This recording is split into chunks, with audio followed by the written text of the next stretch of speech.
Okay, everybody. So good morning, everyone, and many thanks for making the time to be with us today. The purpose of this session is to highlight some of the key considerations around the delivery of online and hybrid event activity, also to share the experience of event organisers who have successfully gone through the process, and to provide an opportunity for questions, comments and discussion. It's going to be a relatively informal, open and definitely a very friendly session, and we recognise there's a wide range of experience amongst the attendees, but we very much welcome your questions and comments as we go through the session. A few introductions before we get started properly. My name is Torquil MacLeod and I work for Visit Scotland as the Event Industry Engagement and Development Manager.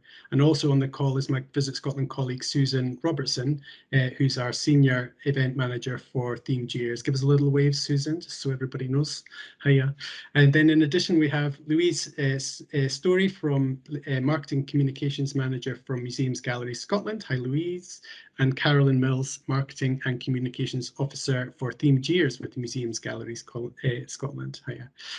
Just a few housekeeping notes, and as I said at the outset, the session is being recorded, and that's for the benefit of the Community Stories Fund recipients for training and upskilling purposes. And this session will be hosted on the Museums Galleries Scotland website afterwards. And if you go on their website and look under the Advice tab and then to Year of Stories 2022, you should be able to find it there. Attendees have the option of having your camera on and off, or on or off, but please do mute your microphones unless you're going to ask a question or comment on something. If you wish to ask a question or comment, you can either type it into the chat function or the chat box, or use the raised hand function on the toolbar, and I'll do my best to get through as many as we can in the time available. And my colleagues may also respond to some of the questions via the chat function too. I'm delighted to welcome our three principal speakers. We have one technical expert and two experienced event organisers who are also delivering activity under the Year of Stories banner. We've got Adam Cameron, who is the Director, Chief Brand Officer and Digital Event Developer for Cameron Events, a company that was established in 1946 and which has now evolved to specialise in the delivery of virtual and hybrid events. We've got Daniel Abercrombie. He's the Programme and Events Manager for the Scottish Storytelling Centre and also Associate Director of the Scottish International Storytelling Festival. And in 2021, the festival delivered a series of in-person, online live and online pre-recorded events. Daniel is also a member of the National Working Group supporting the development and delivery of the Year of Stories in 2022. And finally, we have Leslie Shaw, and she's Festival Manager, just completed her second year as Festival Manager for Celtic Connections, and she's kindly agreed to join us whilst on leave after delivering a hugely successful festival earlier this month that included a combination of in-person, online and hybrid concerts delivered in particularly difficult circumstances. We all went on a bit of a journey with Leslie earlier this year. So thanks to each of you for supporting today's webinar. And then in terms of format, we'll hear from Adam first, and then Daniel and Leslie, and then we'll open up for hopefully around 25 minutes or so of comment and discussion. And that's really your opportunity to get engaged and ask those questions that you're not sure about, or share any experience yourselves that you've had and you think will be useful for people to be aware of. And then finally, Carolyn from Museums Galleries Scotland will provide some broader updates and notes around the Year of Stories 2022 activity. So really that's, I think, enough for me for the moment. We'll try and keep this tight and get finished by midday. So Adam, we're going to start with you, and I think you've got a few slides you're going to share with people. So if you want to just put your screen up, and I'm going to try and keep you to 10 minutes if I can, but obviously we'll see how we get on. That's okay. Thanks, Torquil, and again, thanks for Visit Scotland for having us on today. I'll just bring this in here. So just as Torquil was giving a bit of housekeeping of his own, I have my young son who is off sick today, so if it is a wee head that appears from the corner of my screen, he's well versed in my slides, so he can take over from speak. So much like Torquil was saying there, I'm a third generation Cameron in our company, so we've been going for a fair few years. Up until a couple of years ago, we were just kind of live events company, much like the rest of the world and doing what we were doing. I'm quite happy doing that. Since COVID kicked in, which is now almost exactly 2 years ago, we had to pivot entirely to become a digital and hybrid events company. So what we've managed to do in that period of time, and given some slightly good fortune in having a digital platform developed and ready on the shelf, pretty much to launch the week of that COVID landed, that gives me a head start. So in that time, we've managed to kind of, I suppose, jump ahead and got about 400 to 450 live events, live digital and hybrid events under our belt in that time as well. So hopefully there's something in what I can show you today which can give you a little better insight into how to kind of best plan and budget for your own events. At any time I maybe graze over something that you want a bit more detail on, obviously this is something you can pick up on at the end as well, because I'm conscious that 10 minutes is time that can disappear very quickly. So much like your live events, the beginning is exactly the same. You plan it same way. So you've got your event objectives. Now these can usually vary on the exact same ways everything alive as well. So same thing. What are your goals? Are you looking for a return on investment? Are you looking for a branding opportunity? Are you looking to just get a handful of videos out into the kind of wider reach? Obviously, we've got Les in here from Celtic Connections, someone who had to kind of go and pivot entirely from being live, and there's nothing more in live than going to gigs, to then how do you get gigs into someone's front room, bedroom, or wherever it is they're now going to be watching the event from as well. So it's very key to, on the path to getting the information that you require to make the best decisions possible, and obviously help your budget possible, is to make sure you've got your clear objectives in play. The next one obviously is who your audience, who you try to pull in. Are these people who are local? Are they global? Obviously things with global, you've got things like time zones and things to consider. If it's the local audience, then obviously these are people who you've got a better understanding of what you're doing and maybe have more familiarity and a comfort for exactly what your event's going to be about as well. So one thing that's quite important as well, and this is something that we found a couple of years ago, was a number of our existing clients who wanted to pivot onto obviously digital platforms like Zoom and Teams primarily, said that they didn't want to do any digital events apart from the ones that they can manage themselves, because they've run a Zoom meeting or a Teams meeting, very much the thing we're on today kind of thing. So which is great, and it's ideal for things exactly like we're on today as well. It's convenient, everyone's got Teams, everyone's comfortable around it and can work through it, and they know what all the functionality is. They don't have to rely on the kind of intuition to try and guess you around a new digital platform. The issue obviously came when they wanted to get things a little more complex and understand that there was maybe they wanted to run the same award show they wanted to do. They had 6 nominees and they had to bring them in at the same time. And then 2 of their internet connections wouldn't work, or they'd have someone, the family member, would turn on Netflix or Spotify at the same time, and you've got no control and sometimes no way of communicating them, especially when they've not turned their mute off when they should have in many instances. So it all comes down to elements of control and complexity, obviously. So having the skills in-house, do you have somebody who can make that decision as to the point where you think you can manage it yourself, or when you do need support? Obviously the essentials for the event, this is where you can disseminate really the key areas that you're looking to get, and ultimately this will help you put into the kind of platform and obviously the channel with which you're looking to kind of display your event on as well. So some of the key considerations when you are kind of formulating the roadmap for your event is, what are the things you need your event to have? Do you need online registration? Obviously, most people would say yes, because you need to know how many people are coming. It's very good to know when they sign up, how they sign up. Obviously, I'll expand a bit more information on kind of post-event analytics and things like that as well. But ultimately, you need to know who's coming. Ideally, what kind of if they're coming from a company, what company they're coming from, just to help you to help with things like kind of marketing, and obviously get into a position of understanding as to how many people you have to cater for which again could have a bearing on the platform that you use. So we do things like, if you want to go into a lot more detail, and also what I'm listing here as well, this is kind of bells and whistles. So I'm going to try and detail as much as I can, and obviously I appreciate some of you who are watching this now won't have that requirement, but maybe it gives you an indication of if you're looking to kind of alter or event things, or go from digital to hybrid back into live eventually. There's elements here that you can draw upon. So obviously enable a kind of branded event landing page, something that you can't necessarily get from your kind of free platforms. You want sponsors in the exhibiting area, so obviously you may have people involved there who are looking to effectively pay for space to host themselves, which obviously is something that will require integration, a little bit more management, and a lot of understanding. So your simultaneous stream as well beneath that was you can obviously stream on various platforms to other platforms. So you can, for instance, have an event on the platform that we use is called Hopin.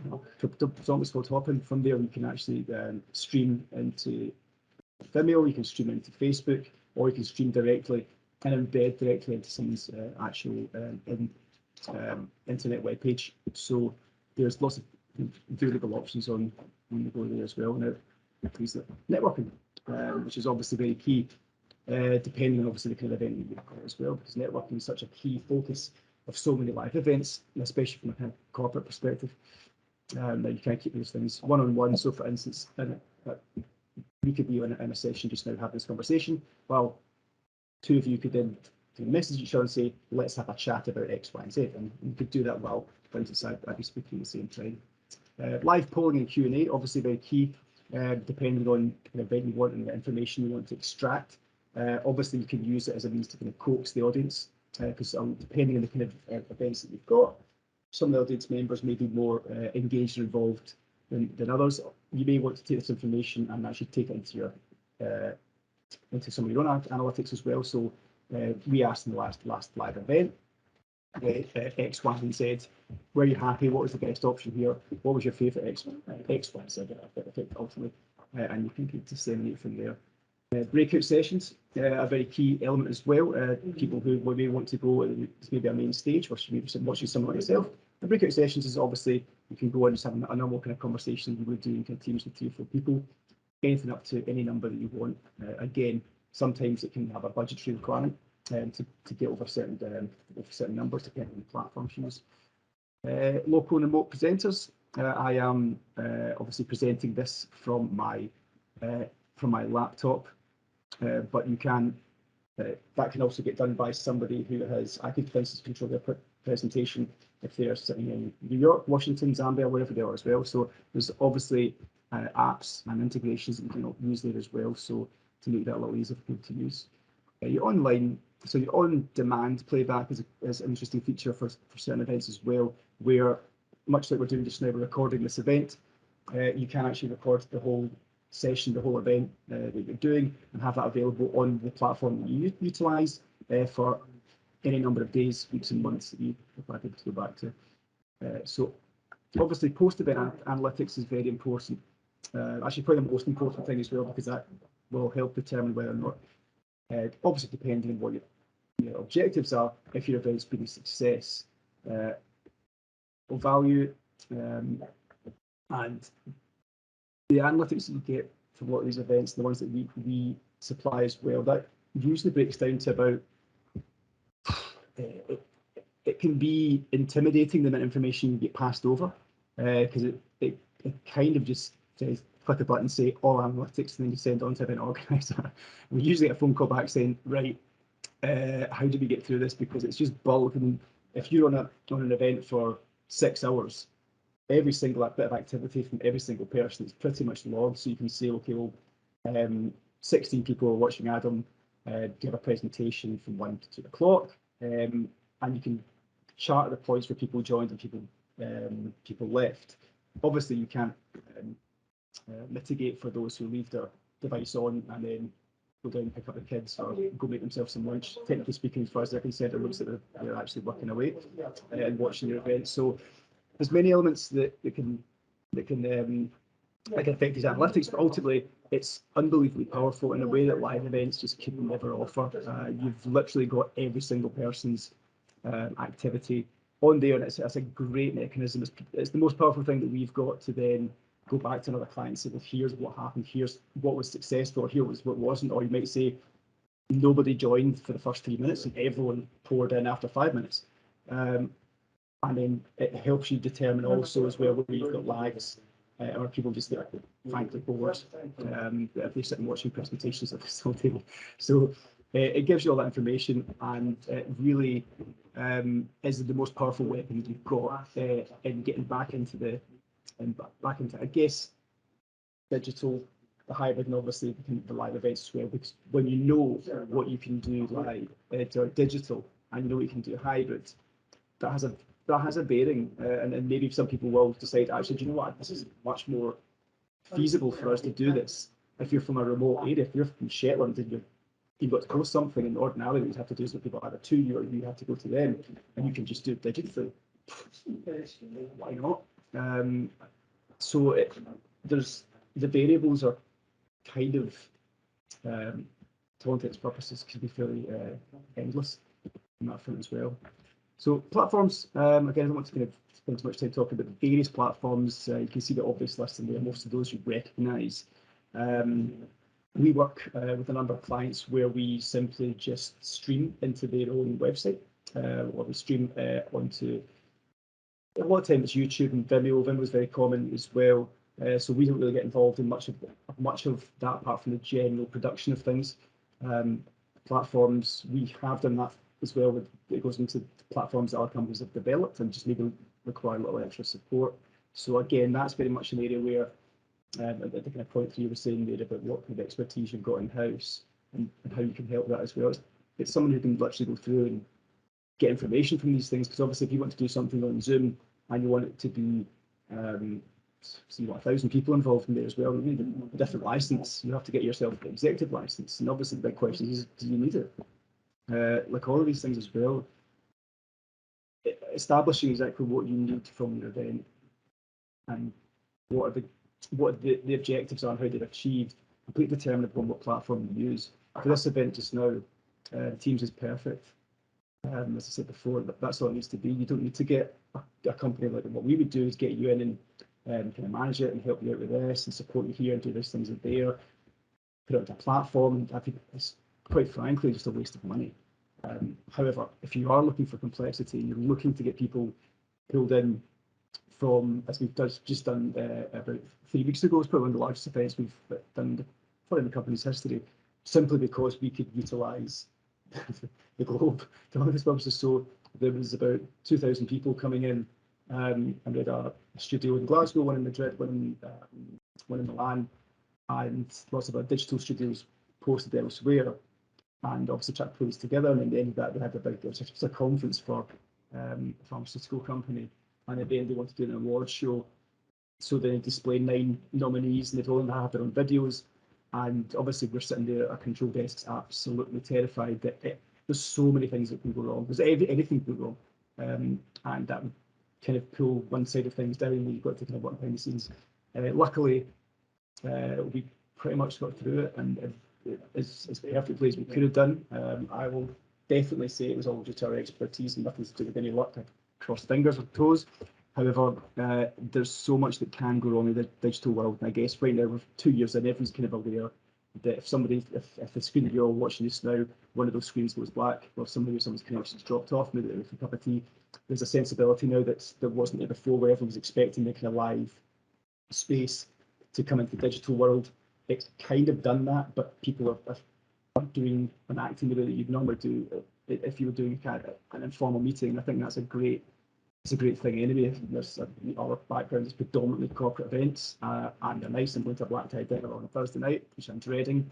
But some people prefer that, and that's the thing, like going on stage and doing these things. My preference is things like this. I like sitting with my jammy bottoms on, my yellow jumper, and having an informal conversation, because ultimately it doesn't really matter as long as the message is out there and the information gets carried across, which is the whole point of any simple event as well. So as I say, there's an endless list there.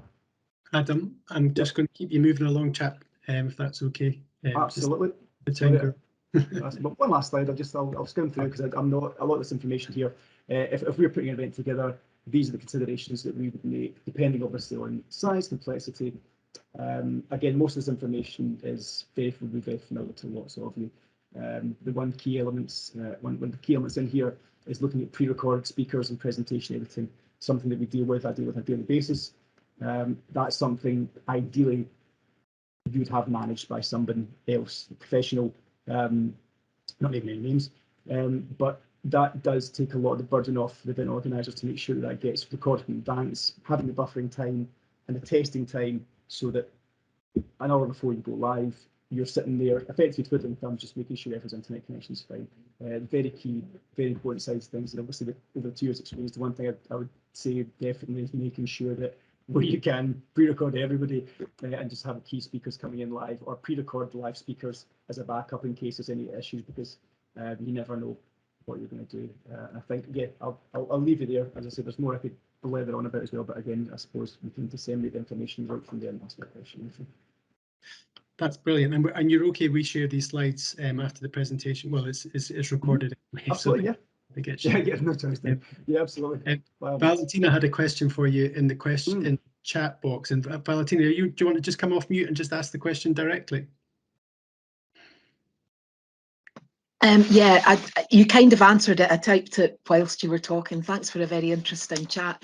But it's just that you mentioned specifically Hopin, I think, and also the fact that you could get apps that would help to integrate local and remote presenters coming in from different locations. And I just wondered if you could recommend any particularly useful app and maybe give us a little bit of advice on cost as well. That would be really, helpful. I'll come off my slides just now and bring it back in.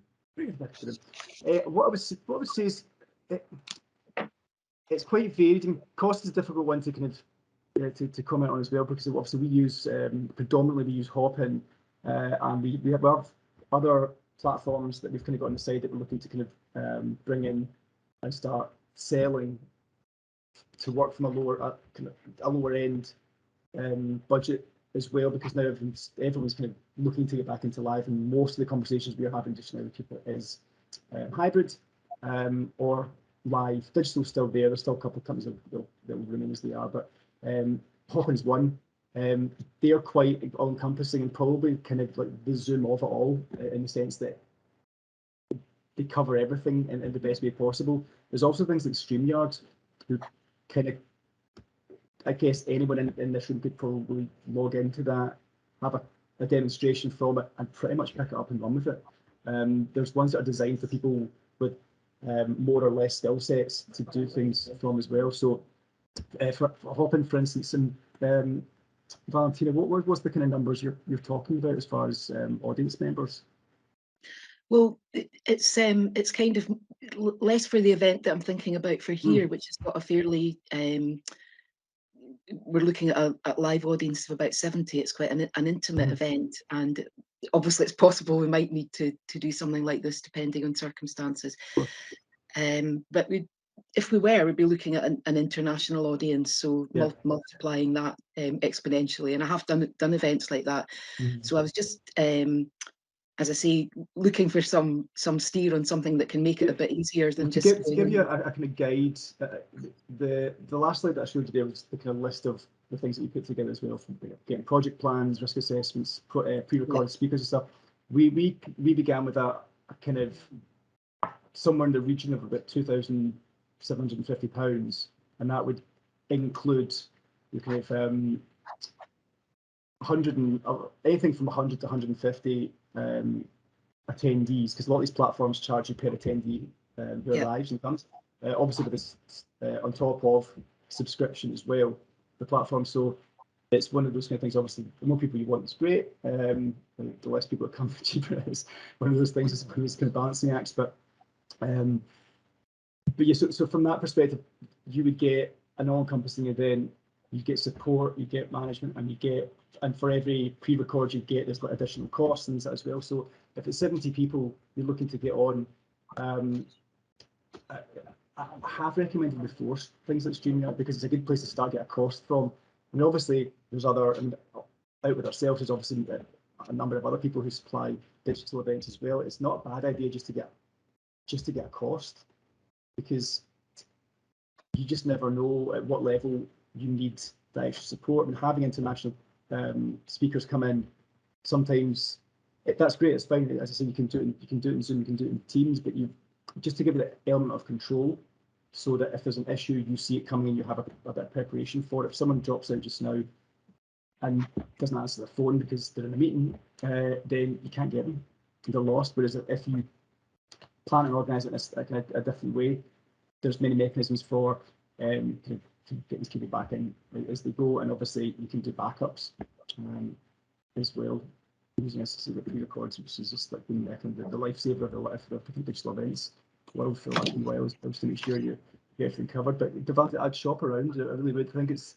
I couldn't even give you an accurate cost of what we would charge you for something like that as well, because it's all as soon as you see you've got your own registration platform yourself, that would change the cost. If you've got 20 speakers and if you've got 3 speakers, it's all kind of variable aspects, but there's so many out there, and they're all getting pretty good at it. Like now, there's a few ones out there that you obviously want to ideally avoid, but it's the same anything else. You get a good cost. If it's too good to be true, it's too good to be true. that's all I would say. Exactly. Valentina, thanks for that. And we can come back to some more questions after we hear from the other speakers as well, but that's helpful. Thanks, Adam. So Daniel, I was just going to bring you up next, and this is just really, there's no slides here. This is, you're not an expert in technical matters, but you're a good event organizer, just like the people on this call. So it's just really to get your experience of having to deliver in this way, which is not your first choice, clearly. You would typically have run in-person events, but how did you get on? Thanks, Torco. Hello, everyone. Thanks for having me here. I'll keep it reasonably brief. I think I'll probably get more out of this from me in the questions maybe, but to explain, the Storytelling Festival, it runs in October every year. In 2020, we had hopes for a kind of hybrid mix thing, and which turned into a fully online. So we had to adapt quite quickly to that. But we learned a lot of lessons from that, which we were able to put into practice for 2021. And we made a decision to present that as a hybrid festival. So we had in-person events, which we were able to deliver safely. But we retained elements of the digital that we felt worked. So maybe I outlined those 3 kind of areas, or it's probably 3.5 areas that we did that worked for the type of events that we were doing, which is generally live storytelling, which actually works quite well as an online art form. It doesn't need much. So those strands were live story sessions, live performances by storytellers. So we would generally have 4 international storytellers all on screen sharing stories. So that was a kind of live. One way of doing it was just there was an audience like this, live stories as well. The other one was to have participation events. So again, we would use a platform, generally Zoom, where the audience were able to take part in the event. So there'd be a host or a lead storyteller who would do part of the work, but also it was really important for us that the audience were involved in those events. So those were either workshops or they were like open floor storytelling sessions where the audience were able to perform and participate in that way. So that's the second one. And then the third element that we did was pre-recorded performances. So these were generally things that we filmed in our theatre in advance, edited, and then presented in 2 different ways. And so this is where the half comes in, I suppose. These were either presented pre-recorded that people could get access to and watch in their own time, at their own leisure, or they were pre-recorded and presented at a start time that people had to join together to watch at that start time. Now, this was one of the things we felt was a real positive from our learning from the year before, was that to create an atmosphere around a live event, to feel like as much like this live experience as possible, that people were together, enjoying something together, was to give it a start time and to ask people to come together at that time. Now that could either be through a platform where they could, something like YouTube Premiere, or even on Zoom where people could watch something and comment at the same time.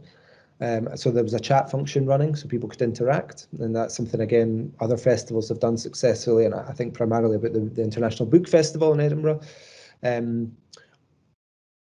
so that was kind of the three areas we looked at. To touch on some other things briefly as well, that I think would be valuable, are the expectations. So the expectations of what you're offering, if this is an online event, explaining to your audience in advance what type of event it is, what they will be expected to do, you know, if they are to participate or if they're just have their screens off, or if it will be recorded. All this stuff in advance is all useful information for somebody who might be wanting to make a decision whether they want to join that event. Similarly, thinking about the expectations of what you can deliver, whether that's you and your small team or getting support from another organisation to help you. I think what my specific thing I'm even going through right now is this is a whole big area of expertise and work that all of a sudden a lot of it's on my shoulders, and I haven't had this expertise in the past. So there's a lot of learning to be done as to what I can do in my role, what you can do in your role. And the third one in that is about the performers or the participants. Pivoting to an online event might not suit them. It might not be the right thing to do, and actually that's maybe okay. You know, I wouldn't say there's a definite need to do something if it doesn't suit the event or the person doing it isn't capable or comfortable doing it. So that's another thing to bear in mind.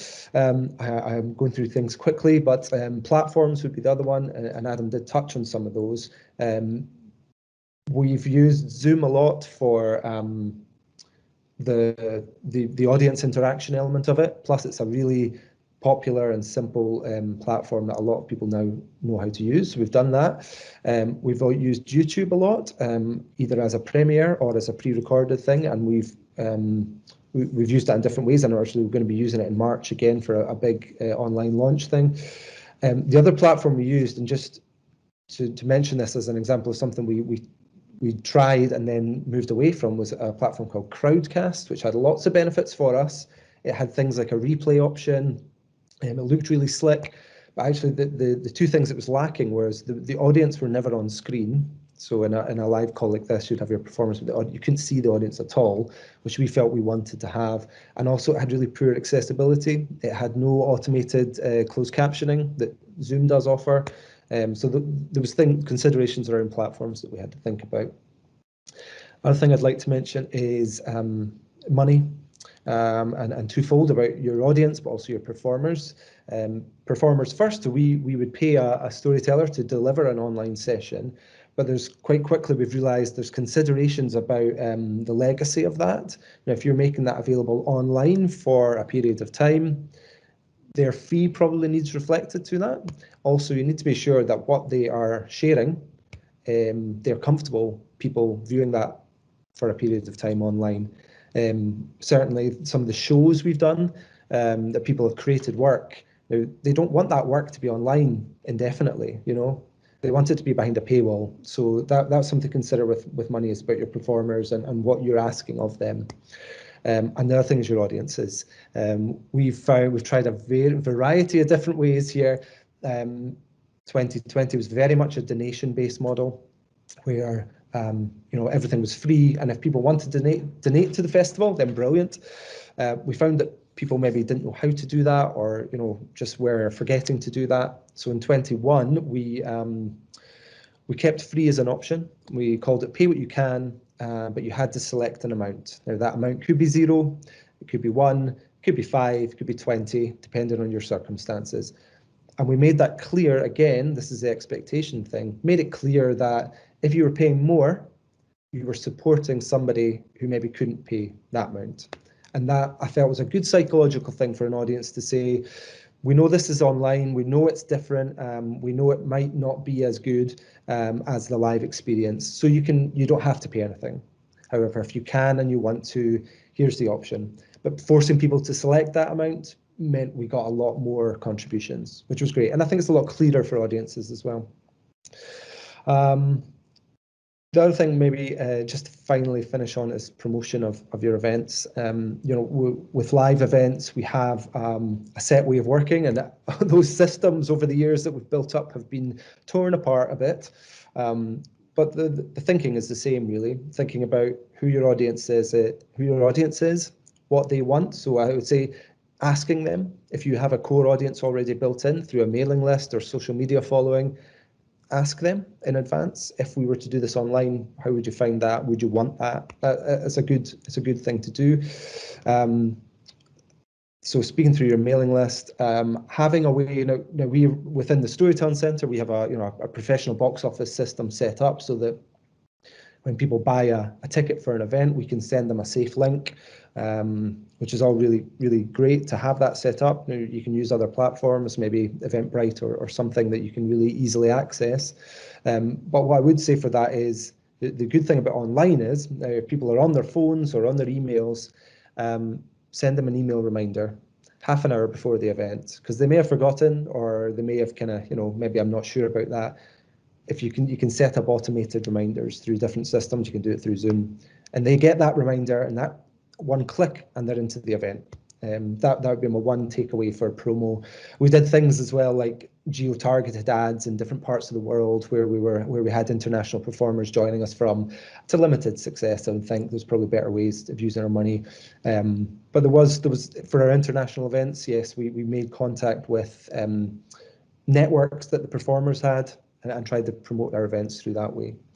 I could talk a bit more about our future plans, but I think that's probably enough kind of snapshot of our experiences so far, and I'd be really pleased, as I say, to answer any questions. So thank you. That's brilliant, Daniel. Really interesting, and noted your performers fee as well. Since I'm putting you online after this, I'll negotiate with you. But that's really helpful. Thanks very much. And actually, before we do questions, well, I think if you're okay, Leslie, we'll just skip on to you as well and just hear, you're as another event organizer who's learned this over the last couple of years. How did Celtic Connections go for you this year? Yeah, no problem at all. Yeah, so I guess we were, Celtic Connections was one of the very lucky events, very few lucky events in 2020 that managed to go ahead in a live format. 2021, when that came around, we had kind of decided at that time that it was going to be a kind of fully digital programme that we were putting out. So there was 19 days, a 19-day festival, fully online, all pre-recorded and kind of packaged up. And I'm still trying to find a better description for this, but I kind of keep calling it a top of the pops type programme. So it was all kind of edited together with kind of 3 or 4 tracks from maybe about 4 different performers per night. For this year's festival, 2022, we had planned over 300 in-person events, and our main aim was to get people back into venues and kind of to really support the supply chain. So it was an 18-day festival, the 20th of January to the 6th of February. Unfortunately, as I'm sure everyone knows, we kind of succumbed to some of the uncertainties around Omicron, and we had to revisit the whole programme. So we had to basically kind of look at cancellations of shows, of artists. Some of that would be artists cancelling because of international restrictions, because the rest of the tour had been cancelled. We had to make decisions about shows that maybe had low ticket sales or that were potentially particularly high risk. So things like our festival club or late night sessions. We had to look at some of them, and we had to reschedule quite a few shows into later this year. Which has been pretty difficult because no venues have any availability because of all the reschedules from 2020 and 21. So I would make that a point if you are looking at, not that we're hoping that there's going to be any reschedules at all anymore, but to try and maybe pencil some dates in the diary for later down the line if you needed them quite far in advance, even just as a pencil, so that you have venue availability. And we also decided this year that we were going to, as a result of that, we were going to film some shows and move them to a digital offering. We lost a lot of our international artists, managed to keep some for the last weekend for the Transatlantic Sessions series and the tour that kind of follows the festival. But other than those few artists, most of the internationals we lost this year. We had to deal with quite a lot of refunds, which would be for the cancelled shows or postponements when people couldn't make the new date. Also people, which was really frustrating, people who had potentially bought tickets for the whole duration. They were coming to Glasgow for the whole duration of the festival. They bought tickets for every night, and then 6 of their 18 shows were cancelled. So they decided that they couldn't come, they could no longer come up to Glasgow. So refunding that kind of whole all of their tickets over that period. And I think for us, one of the kind of main reasons that we did that was to kind of really try and retain that audience for future years. We didn't want to be the big bad guys that said, I'm sorry, we can only refund the tickets for the shows that have been cancelled, because they really are the kind of the heart of the festival, and you want them to come back when they're able to do so. I think one of the things that we found really kind of pivotal, and what we were able to do this year in the end was communication, really, and that was with all stakeholders, so key partners including our friends here at VisitScotland, our suppliers, hotels, sponsors, and really importantly the artists. And I think as Daniel said, it's really about how comfortable they feel performing in these situations as well, whether it is with a reduced audience, whether it's in front of cameras. They really are at the centre of everything that we do, so they have to be comfortable for any event to happen. So making sure that they that we were kind of communicating to them all the way through, because there was definitely a period of time directly before Christmas up until maybe the second week in January, where there were some shows where we still didn't know if they would go ahead or not. But it was kind of trying to speak to the artists to find out how they felt about holding on to their date. We didn't want to let them go if we didn't have to.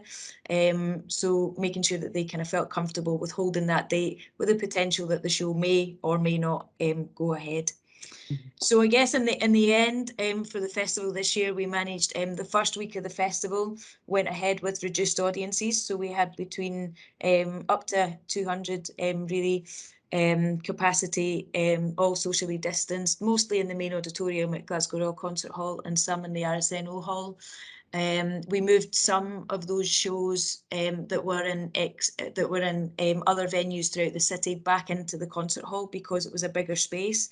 So we were able to manage that social distancing in there. The concert hall also have some cameras that they invested in, as well as the RSNO. So when we were looking at the digital offer, we were able to kind of utilise some of the equipment that was already available within that space, which helped to kind of reduce the costs as well. For the second week of the festival, we were back to full capacity, and what we did notice was that there was a real demand from audiences to come back to live shows. We were really unsure as to whether people would feel at that time, when it was still really in the middle of everything that was going on around Omicron, we were really unsure whether people would want to come back out to shows. We found that they did. There was one show actually that we had to move to a bigger capacity venue because it sold out. What we did realise though was that people were generally buying really late. So we would usually find that by that second or third week in the festival that a lot of shows had already sold out. We were kind of finding that was kind of in the kind of last couple of days up until the show took place, that the tickets were really selling. So people were definitely holding off to buy their tickets, which is not great from an organiser's point of view, in terms of your staffing and security and things like that as well, that you have to kind of organise. Again, communication with audiences was really key around the safety of audiences when they were in our venues. So around the COVID mitigations, especially on some of the kind of bigger venues with standing audiences where COVID vaccine passports were in place. So getting that kind of messaging out there and actually working with the artists to help spread that messaging as well was really important. We also filmed some content, so that first week of filming went online. We had over 12 hours of content with those limited audiences. We kind of really felt that this year we almost kind of what's the word? We set a bit of a bar for ourselves with the online programme that we had last year at the festival. we knew exactly what we were planning for last year in terms of online and the kind of format and the program that we want. So all our marketing went towards that. This year, because that kind of came really late in the day, it was a bit more kind of difficult. So the program was very different from what we put out last year. They were very much kind of live performances, as they were filmed as live in front of an audience. It wasn't so much as of a kind of studio setup, if you like. They were still pre-recorded, and they were still kind of edited together, but we definitely found that even in terms of trying to work out the pricing and things like that, that was really difficult this year, because last year's price was all about getting as many people as we could to tune into the festival. So we'd set that quite low last year, but this year our budgets were a little bit different, so we kind of really needed people to kind of buy into a lot more this year, and trying to, yeah, and because we were still doing the live show at the same time, we were basically kind of duplicating costs, which made that a little bit more difficult for us this year. But we welcomed 23,000 audiences to 60 in-person shows during the festival this year. We had over 500 artists in 18 venues across the city. Our final Saturday night was the busiest night, with about 8 shows going across the city at the same time. The online programme finished with over 700 minutes of music enjoyed in 31 countries across the world, which was pretty amazing. And a lot of those audiences were people who wouldn't have come to Glasgow anyway, particularly this year, but potentially in other years as well. One of the things that I just kind of wanted to highlight about the online programmes that we kind of had the opportunity to do both this year and last year, is that because they were pre-recorded programs, we were able to kind of use a lot of festival messaging to kind of bookend that. So that could be messaging about the city. So we had like People Make Glasgow videos that went out beforehand, kind of promoting the city and trying to encourage people to come to Glasgow when it's safe again to do so. There was some donation messaging went out, sponsors messaging. You can put in additional films, either I would say at the start of the programme is better in the end, because I think when you roll your credits at the end, people kind of switch off. So if you've got a kind of ad or messaging at the end of that, it's quite often kind of missed. But if you have that at the start, there are opportunities there to do that. We also kind of worked with some other partners to deliver some other aspects of the festival. So our public workshops, we worked with Glasgow Fiddle Workshop, who have been doing that all year, and kind of knew the platform that kind of used a platform that kind of worked for that. So we worked with them, worked with Celtic Music Radio to deliver the Danny Kyle Open Stage. And our schools concerts went out on the Glasgow Life YouTube channel, which are available now for anyone who's got kids at schools. They're available on there. Our online programme went out on our Vimeo channel, so we spent quite a lot of time last year trying to figure out what was the correct platform to use. And I think just kind of going back to what Adam said about what are your aims and what you need the platform to do, I guess it's quite useful to kind of think of the online programme really as any kind of live event. So having a thing, it's really the same. It's like, what do you want to achieve? How many people do you want to come there? What are they going to do when they're there? How easy is it for them to get there? How accessible is it? So it's kind of like choosing a venue. It's just that your venue is an online platform. So I think it's quite useful to kind of look at it in that way. We settled on Vimeo last year, and Celtic Connections is part of Glasgow Life, so that's been used throughout the organisation for other festivals and events like I Write, and I think Merchant City Festival used the platform last year as well. For us, we took a lot of learnings from that last year, and actually found that when we went online this year, the audiences were much more comfortable for it, comfortable using it. So if they had bought tickets for the online programme last year, the account stays the same. and they just buy a ticket for that, and it's the same login and the same kind of process. So that became, we had a lot less inquiries this year from people kind of trying to log in and not being able to kind of figure out how to do that. So yeah, that's kind of, I guess, where we got to this year. That's brilliant. I'm going to, just because we're running out of time a little bit, and I do, you know, in case there are some burning questions that people have, but just I had a question for you directly, and it's just, have you, I know you're keen to get back in person, and your core audience is keen to get back in person, but that online piece that you've now developed, is there now an established audience that you will look to retain and service online beyond, you know, for 2023? Yeah, I think it's something that we just need to look at really in our evaluations this year, Torkel. There's definitely a kind of international audience there, but whether the costs of doing the online programme weigh up to balance the income that you get from them, our online numbers were certainly a lot less than they were last year. Right. It was a different kind of programme. Obviously our marketing around that came a lot later than it did last year as well. But yeah, I'm not entirely sure that there's the same demand that there was in 2021 when we did that, and it was in full lockdown. But there's definitely opportunities there, I think, and we also kind of tried to work in partnership with BBC. So we had programmes this year went out on BBC Alba. I think there's more programmes to come out on BBC Scotland. And Wales were our Showcase Scotland, our industry partner this year. So BBC Wales come up and had two 1-hour programmes went out on BBC Two Wales and S4C. So part of the kind of quality of the film and that we've been doing is we've been trying to make sure that it is broadcast quality, because we can then share that and license that with partners, and potentially sell it to other festivals or to artists who want to use it. I think we have a funder in Ireland who are trying to put out a programme for St. Patrick's Day. So they're going to take one of our they're licensing one of our Irish artists to take that and use that for theirs. So I think there are other opportunities that you can do when you're filming. Yeah. With those partners, you're at the premium end, basically, of broadcast.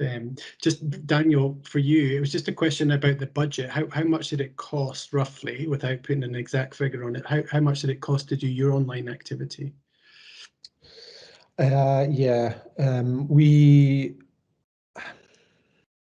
So when you think about the performer fees, we try to keep the platform fees really down. We've not had much extended budget to really push it, apart from in Festival 21, where there was an extra designated budget that we got through the festival funds to do some digital content. But one of the commitments we made in our to have digital output is something I'm working on at the moment. Tomorrow is like a massive deadline for me on this, but it's to basically we had 12 commissioned pieces, right, live shows, right, storytelling performances, which we filmed all of them, and 10 of them are going to be launched on the 20th of March, which is World Storytelling Day, and it's the Year of Stories. So we've got this big thing coming out of the commissions from last year's festival. Each one of those is going to be fully captioned, and it's going to have BSL versions of them as well. And actually, I found that's been a majority of the cost that we've incurred is to make to make the digital content as accessible as possible. It is a big cost, really. So I don't think without this additional fund that we had last year, I don't see how we deliver as much digital content in the future. Maybe that's not a bad thing. I think Liz is right there that there's a bit of international engagement here, which is a good thing. But there's a capacity as a festival team and their audiences as to what we can actually do. We didn't do this before, and now 2 years down the line, are we expected to continue doing it to that level? I think that's unachievable. We'll keep elements of it, affordable elements. Interesting. Leslie, how you? I think I was just going to add to that it's worth asking if you're working with a venue that there may have been some venue investment in camera equipment and editing equipment, so that might be a kind of cost-effective way of getting your event online, if that already exists within a venue that you're using. Okay. Well, listen, guys, I've been rubbish at chairing this meeting because we're way ahead, way out of where we should be in terms of asking questions, etc. I'll tell you what I think we'll do, and if people have specific questions, I'm just looking. There's a question in chat there on wider audiences and events. But are we up to it technically? That's the question, Susan. I wonder if I know her. But I wonder if Carolyn, maybe you do your update to the audience just now, and then if you guys are okay, and sorry to stretch this out, but Daniel and Leslie and Adam, if you want to hang on for a little bit, if you can, just after midday, and people can ask questions at that point if there's any particular questions, or you can disappear at that point because that's all the info. But if you've got questions you want to hang on and ask the guys, then I'm fine for please next do hang 10, on. 15 minutes talk if that makes a difference. I'm Great. immediate to leave. Great. So we'll finish the Q&A at 15:15. But Carolyn, do you just want to give your update? Just Leslie, but that was brilliant. That was fascinating. I could listen to that all day, and Daniel as well. Just really fascinating to hear your experience. Yeah, thanks. Yeah, thanks, Torkel, and thank you so much to the speakers. It has been really interesting to hear all of your personal experiences. I will be very brief so we can get back to questions. I've just shared a link in the chat, which is to a page on the Museums Gallery Scotland's website. We've created this page specially for Community Stories funded organisations, and on it you will find the marketing requirements for the funding, as well as a marketing and PR toolkit. And that's also where we'll be posting the recordings of our training webinars. We're going to continue to develop that section of the website as the year progresses. So, for example, we'll soon be adding information about intangible cultural heritage and training that will be available on that topic for you. So I guess the other thing I wanted to say was thank you so much to everyone who has who recently completed a survey that I sent to you asking about which marketing and event skills training you'd find useful. That's been brilliant, and it's going to inform the next webinars that we put together for you, and I'll share information about those as soon as possible. And then just one more quick link for you again in the chat. So this is just a little survey that it would be great if you could fill in after the event finishes today. It will literally take you 5 minutes or less, and I find it's always good to do these things while training's fresh in your mind. And I'll also send you an email this afternoon with a list of useful resources, so you can do a bit more reading around the subject that we've been discussing today, and find out a bit more about delivering online events and different aspects of it. And thank you very much for coming. So I'll pass back to you, Torkel. That's great, Carolyn. Thanks very much. So, guys, before we let go of these speakers, has there anyone got any particular questions? And it's either just pop your hand up or put it in the chat box for either Adam, Leslie, or Daniel, or even Susan or Carolyn. Anyone want to put their hand up first? I've got some more questions that I could ask, but it's time to hear from you guys if you're up for it. Seeing Valentina, did you get answers to your questions, or do you want to go back to any of them? Are you still with us, Valentina? Yeah, no, that was really, really helpful, and I'd just like to thank the other speakers too, because hearing that first-hand experience and the shift from 2020 to 22 and 23 still to come was immensely helpful. No, thanks very much.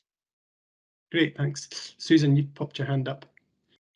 Yeah, so I suppose my question, probably more for Daniel and Leslie, was just around, you know, once you've delivered these online events, have you found it's helped you to diversify your audience and reach new audiences as part of that? I'd just be interested to know.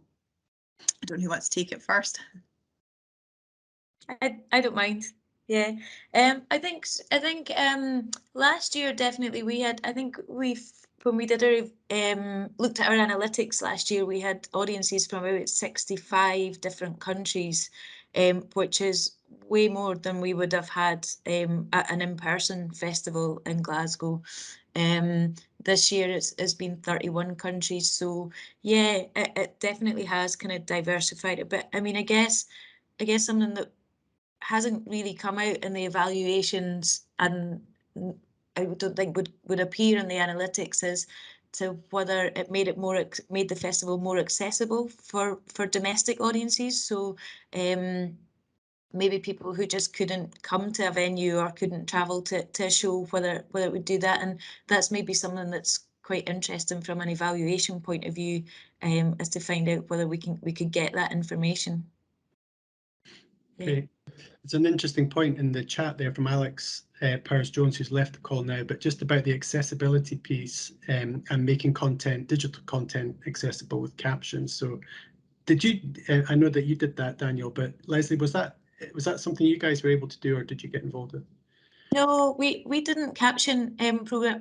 Funnily enough, actually, last year, so 2021, we had a Gaelic program that went out, and we got some feedback that the Gaelic program should have been subtitled, and we kind of thought about that quite long and hard, and that if it was a live in-person show, that's part of the performance, that you come to see a Gaelic performance, or you come to see a French singer, or you come to see a Galician singer at the festival, and that wouldn't be captioned in a live format. So in terms of translation, we decided against that last year, and this year we just didn't have time to turn it around this year. But accessibility is something that definitely I think if we were looking at online further ahead, that we would need to consider that kind of going forward. Yeah, great. Can I come in on that as well? Just that's the experience I'm going through right now, is having the live content within the festival and doing making live things accessible is quite tricky. And there's kind of, you know, the automated caption thing we can do. We did get live captioners in on some events, which was very tricky because there's no scripts ever in storytelling, so it was very, very complicated. But I think what we've made this commitment to do with our digital content now with these pre-recorded events, our hope is that we can do them successfully, reach into the deaf and hard of hearing community and showcase that this is what we're doing, and take that forward. So we're going to take it forward through another series we're doing, our Figures of Speech series, which is with the Your Stories. Part of the whole thing is, so we're trying to build on that and trying to show that our digital content is accessible as possible. And hopefully, my hope is that off the back of that, actually, I'm hoping to develop a storytelling project in sign language, because something we did many years ago. There was a pilot project, but I think there's a really interesting area there. So I don't know. We're trying to use our platform where we had a bit of funding to make things more accessible, to build on that still. So I think it's an interesting thing. It's an expensive thing, but if it's a valuable thing for people, and we'll do it as much as we possibly can, I think. Just to add as well, I'm going to put a wee link into the chat. We did a case study for Visit Scotland a couple of years ago about the 2020 festival, about the digital achievements within that. So I'll pop that in there if that's interesting for anyone to take away. Great stuff. Thank you. Just to say thank you so much for sharing that case study. That's going to be in the list of resources that I send round to everybody later as well, because it's really useful. Brilliant. Just to bring Adam back in onto this as our technical expert. So I'm understanding that, you know, it's good to pre-record and to rehearse and to do all of that. You are kind of, if you just go live, you're in the hands of many variables that you don't necessarily control. Is there any sort of is there something around measuring your bandwidth and knowing what capacity you need for this to deliver effectively? Like the advice I was given today doing this Teams was that none of you guys should run a video or something like that, because the end user is on, like, you don't know what bandwidth they've got and what that's going to come out at their end. Is there any things like that we should be a little checklist? There's probably a long checklist. Yeah, I mean, listen, videos, the same as anything. I mean, you can. There are small things. I mean, most of the platforms that you utilise will have information about kind of bandwidth, capabilities, requirements, network.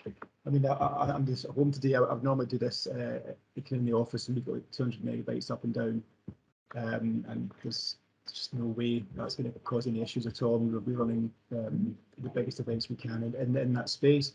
So Daniel. Thanks, Daniel. And I think when we bring people through, we've got kind of broadcast software that we utilise, so we bring some into that, and this will do the recordings that what we call touch calls, which are just kind of checkups and kind of like just make sure you're the right lighting and the internet connection's fine, got VPNs on, all these wee checks. And yeah, we would always say you need about a meg and a half per person to come in to that software to then stream them onto the platform or a platform kind of thing. So for instance, if it was 6 or 7 people, even 9 people here that are doing the same thing as well, that's 9 times 1 to 1.5 megabytes. So obviously my home internet wouldn't take that. I can take about 3 or 4 people before it starts getting slow. But yeah, most business software will let you know kind of what your requirements are. But yeah, video, these things as well, they just claw at all the bits of it, especially if you're doing it locally is one thing, but then if you're streaming it from another platform itself as well, there's obviously the delays that can come into that as well, and where sometimes you can get the audio doesn't come through, depending on how it's all set up. So it's lots of wee tiny things, like just the smallest details against a lot of these things. When you've done them, like once I put the logo on this bit far here, and I have to put it on reverse because Teams will reverse it. So I didn't find that out. I reminded myself of that.